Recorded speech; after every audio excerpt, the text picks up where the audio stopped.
Hello everybody and welcome back to another not applicable Formula 1 video. I hope that you're well. I hope you enjoyed the Mexican Grand Prix. And if you didn't, we've got Brazil just around the corner. We are back-to-back weekends with Brazil coming up. But let's talk about Mexico because there were quite a few things that happened on and off the track that I think are worth discussing. Let's start on the track with Max Verstappen. He was absolutely phenomenal. Came out on top with the victory and just took it down into turn one. Did really, really well to go round the outside, the latest of the breakers. Yes, Mercedes didn't really help themselves, but Max Verstappen still had to take advantage of that. And as soon as he was in the lead, he absolutely dominated that race. Like, I was just so impressed with how easily he made it look. Like, that car was just phenomenal compared to everybody else out there on the grid. He now takes a 19-point lead in the Drivers' Championship, and he just looks so cool, calm, and collected. You would not think that he is, on the precipice of his first ever World Championship, because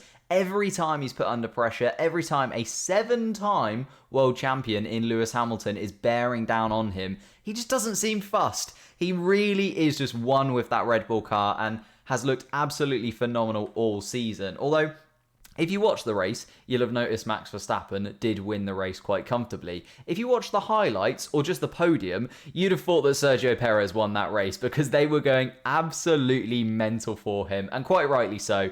He came third in the end on the day, just behind Lewis Hamilton in second, but genuinely, you'd have thought Sergio Perez won this race, or if not, Sergio Perez's dad won this race because they both went crazy, and I think that's maybe my favourite bit of the Mexican Grand Prix, the stadium section for the podium. Like, it was just amazing. The Mexican fans were going crazy. Sergio Perez more than deserves it. As I've said multiple times, he's been a stalwart of Formula 1, one of the best drivers on the grid for the last 10 years on the grid, and has deserved an opportunity at a top team, in my opinion. And it meant that Red Bull actually narrowed down the Constructors' Championship just 1 point, and Perez 3 podiums in a row. So he's really come into fruition, and now it's looking like Red Bull could mount a bit of a challenge on Mercedes, mainly due to Valtteri Bottas. It really wasn't Bottas's day, was it? When it came to starting on pole, qualified exceptionally well. On Saturday, I even said that I think that's one of the best laps that I've seen from Valtteri Bottas in his entire career, but it was probably one of the worst starts that Mercedes could have made for themselves. Like Hamilton getting caught up in and amongst it as well. Bottas, instead of covering off Verstappen, just gave him a slipstream for the perfect amount of time and then moved into the middle of the track. Really didn't make too much sense for me. And then, obviously, it wasn't his fault into turn one. I think Daniel Ricciardo should have been at blame there. I don't really know why Daniel Ricciardo, after having made a mega start, decided to go so late into turn one. And then, I know Bottas was a little bit early, but for me, I think Daniel Ricciardo might have ended up picking a penalty up there. Like, I think he was at fault, Daniel Ricciardo, at the end of the day. And then Bottas just got stuck behind him for the entire race after that as well. It shows just how hard it is to overtake in Mexico because Bottas was just trapped behind Daniel Ricciardo for the longest of times. And then when it came to the final standings, Bottas all the way down there in 15th, pitted 4 times. And that just gives us another insight into the Mercedes team. They really just are using Bottas as a pawn at this point. Like, they probably will do anything and everything to stop Red Bull from picking up points. They used Bottas at the end of the race to get the fastest lap, which actually did help them in the Constructors' Championship, because if Red Bull would have picked up that point, it would have been even. We know that every single point counts. And now, I know that I've just said Red Bull are looking very, very good in the Constructors. I know that Max Verstappen is 19 points ahead in the Drivers' Championship. But I honestly think that is still all up for grabs with 4 races left to go. There's lots that is still going to happen on the racetrack between those two drivers. Let's look a little bit further down in the Constructors' Championship whilst we're talking about it, because Ferrari have managed to take over McLaren into 3rd place in the Constructors' Championship. And Leclerc and Sainz have both looked really great for the entire season, really, but especially over the last few weekends. That Ferrari really seems to be coming into its own, and they've just looked on top of the McLarens every single time. And, it's finally paying them dividends because they're actually catching Lando Norris as well. Clearly, there is no number one in that Ferrari team, though. We saw the back and forth between them on the radio. They let Carlos Sainz go in front for a little while. Then Leclerc ended up coming in front in the end in 5th place. But they just dovetail off of one another so perfectly. And I've said it throughout the entire season. I get criticism for it all of the time. I think that Ferrari have the best driver pairing of anybody on the grid. Now, whether that'll be the case in 2022, we'll have to wait and see. But I think this year, Ferrari have absolutely nailed it. They've got a wonderful driver pairing with those two, which means obviously that McLaren have dropped down to 4th in the Constructors' Championship, and the McLaren looks slower and slower every single race. And as a McLaren fan, I'm absolutely gutted because I think things would just be so different if Norris would have won Russia. I know I go on about it all of the time, but imagine if Lando Norris would have won that race in Russia rather than coming in 7th place. It would just look so different at this point in the season.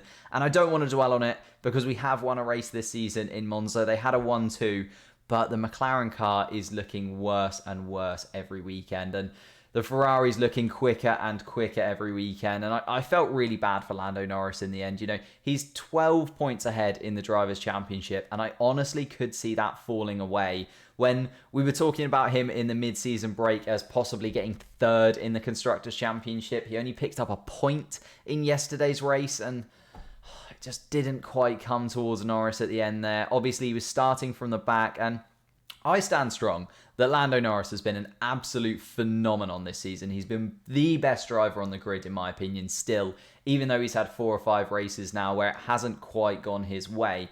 But it just goes to show Formula One is one of those crazy sports where it can just change on a dime. Like, we were looking at Lando Norris being 3rd place. We were looking at McLaren looking comfortably 3rd place in the Constructors, and 2 or 3 races later, it's completely flipped. You could stay the same with Red Bull and Mercedes. Lots of people were saying, oh, Mercedes have got it now. They're a little bit too far in front. And then Perez has just found some form in the Red Bull and completely switched it. Let's talk about somebody else who's been an absolute phenom throughout the season, Pierre Gasly. Now, again, I'm going to be a little bit biased. I'm a massive Gasly fan. But Gasly, P4, yes, please. Absolutely sensational from Pierre Gasly. I think it was the perfect weekend from the AlphaTauri driver. He drove that car exquisitely. Like, I just don't have the words to explain how impressed I was with Pierre Gasly and how well he did over the course of the weekend. He was just I don't have words. It just goes to show that if that car is there for him, if he's got the right car underneath him, he extracts every single tenth, every single thousandth of a second he gets out of that car, and he always makes qualification on the 3rd row, and then managed to step it up, obviously, because Bottas dropped down to the bottom of the grid. So he did amazingly well. I think there's a podium on the cards for Gasly at some point. Maybe I've lost it. Maybe I'm ludicrous. But he's also dragged AlphaTauri back level with Alpine. It's getting very, very tasty. We've got 3 separate battles, really. Mercedes, Red Bull, Ferrari, McLaren, and now Alpine, AlphaTauri in the Constructors' Championship. And by the way, he has absolutely dragged them to it. Yuki Tsunoda on 20 points. Gasly on 86 points.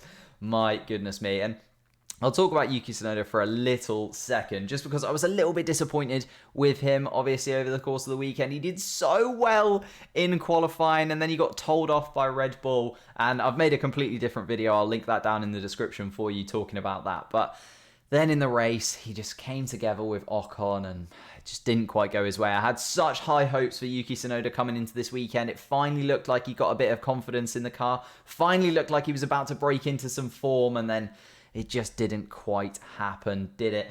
Just behind the AlphaTauris are obviously, and of the Alpines, of course, I should mention the Alpines. Vettel, Raikkonen, and Alonso all picked up points for their teams, respectively, in 7th, 8th, and 9th place. Just Williams, the only team in that sort of pack, not picking up points. But it was really lovely to see the old guard all together. Obviously, Alonso being the best of those in the Drivers' Championship at the moment. But Vettel, Raikkonen, Alonso, those old drivers, all on the same piece of grid, all on the same piece of track together. And as I said, they're the kind of guys that you just expect to capitalise on the fact that Bottas and Ricciardo both dropped out of the top 10.